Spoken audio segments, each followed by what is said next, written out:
Oh, I look kind of rough today.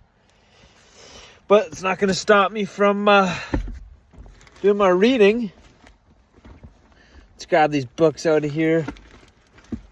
Okay, we're not doing the knitting book again. It had nothing.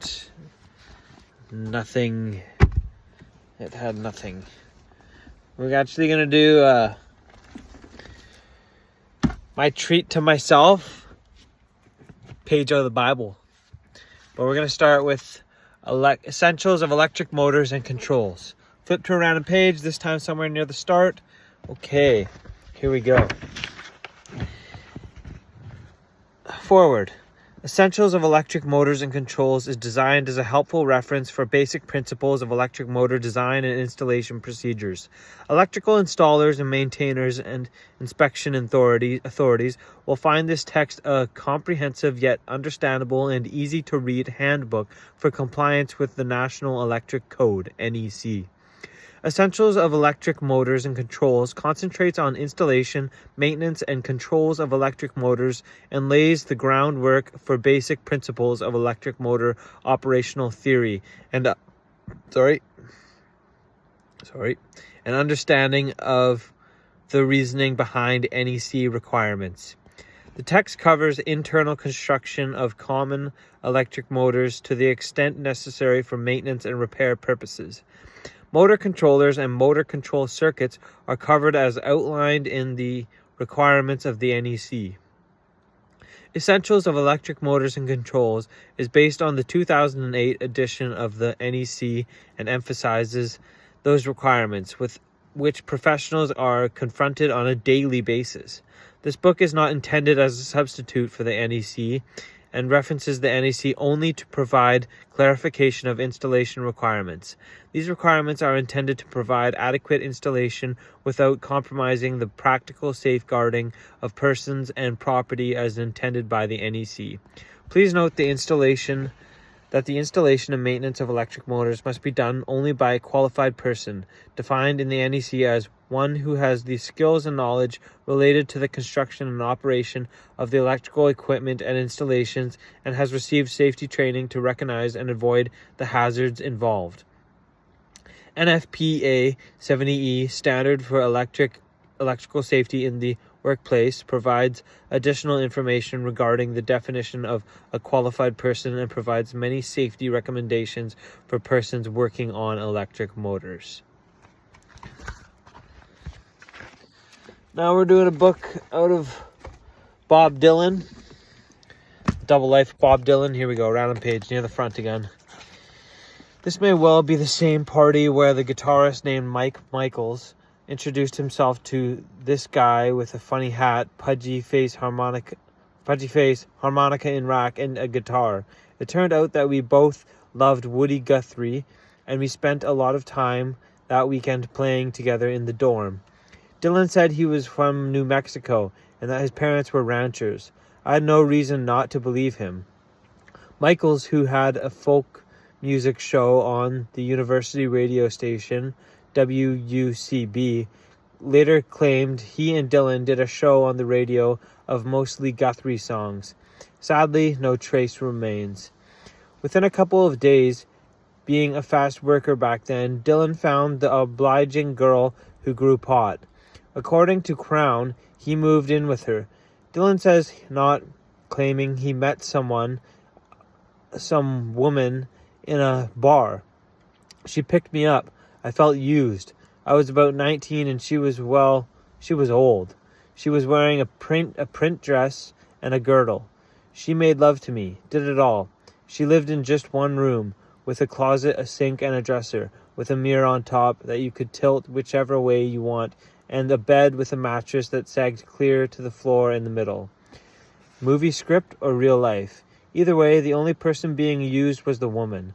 As in Denver, Dylan seems to have stuck around long enough to find out there were opportunities for him to make any headway musically, and discovering there were not. Headed for another university town, Madison, in the opposite direction to New York. Once again, it was a familiar story, reconstructed by Stuart D. Leviton in his 2008 survey of the the Madison in the 60s. Bob Dylan blows into town in early January. He's got the number for the Socialist Club president and banjoist Ronnie Radash, but his apartment is too small for Dylan to stay there. So Radash sends him over to freshman Danny Kalb, a folk and blues guitarist, who puts Dylan up in his Huntington Court rooming house for a day or two. Kalb takes Dylan to a party where he meets Fred Underhill and poet Anne Lauterbach, whose Greenwich Village music teacher had been Pete Seeger. They take him under their collective wing and back to their flat at 430 W. Johnson Street, where Dylan crashes for about a week. "I've been broke and cold," he writes friends back in Minneapolis.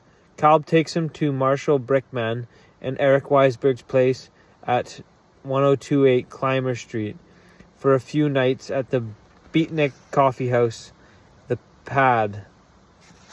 Dylan blows harmonica while Kalb sits atop the old upright piano playing the blues. We're going to go again, the front of the book, this time with the Holy Bible. Boom. When Joseph came home, they presented to him the gifts they had brought into the house, and they bowed down before him to the ground. He asked them how they were, and then he said, "How is your aged father you told me about? Is he still living?" They replied, Your servant our father is still alive and well." And they bowed down, prostrating themselves before him. As he looked about and saw his brother Benjamin, his own mother's son, he asked, "Is this your youngest brother, the one you told me about?" And he said, "God be gracious to you, my son." Deeply moved at the sight of his brother, Joseph hurried out and looked for a place to weep. He went into his private room and wept there. After he had washed his face, he came out, controlling himself, said, "Serve the food." They served him by himself, the brothers by themselves, and the Egyptians who ate with them by themselves, because Egyptians could not eat with Hebrews, for that is detestable for Egyptians. The men had been seated before him in the order of their ages, from the firstborn to the youngest, and they looked at each other in astonishment. When portions were served to them from Joseph's table, Benjamin's portion was 5 times as much as anyone else's, so they feasted and drank freely with him. A silver cup and a sack. Now Joseph, these instructions to the steward of his house: "Fill the men's sacks with as much food as they can carry, and put each man's silver in the mouth of his sack.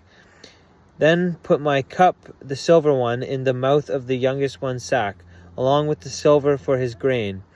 And he did as Joseph said. As morning dawned, the men were sent on their way with their donkeys. They had not gone far from the city when Joseph said to his steward, "Go after those men at once, and when you catch up with them, say to them, 'Why have you repaid good with evil? Isn't this cup my master drinks from and also uses for divination? This is a wicked thing you have done.' When he caught up with them, he repeated these words to them. But they said to him, 'Why does my lord say such things? Far be it from your servants to do anything like that. We even brought back to you from the land of Canaan the silver we found inside the mouths of our sacks. So why would we steal silver or gold from your master's house? If any of your servants is found to have it, he will die, and the rest of us will become my lord's slaves.' 'Very well then,' he said, 'let it be as you say.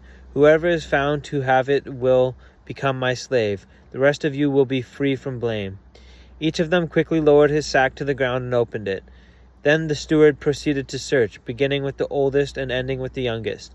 And the cup was found in Benjamin's sack. At this they tore their clothes.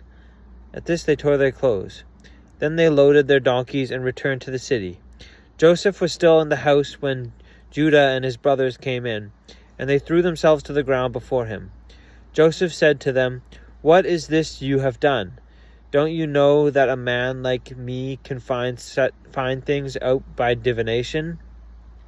"What can we say to my lord?" Judah replied. "What can we say? How can we prove our innocence? God has uncovered your servant's guilt.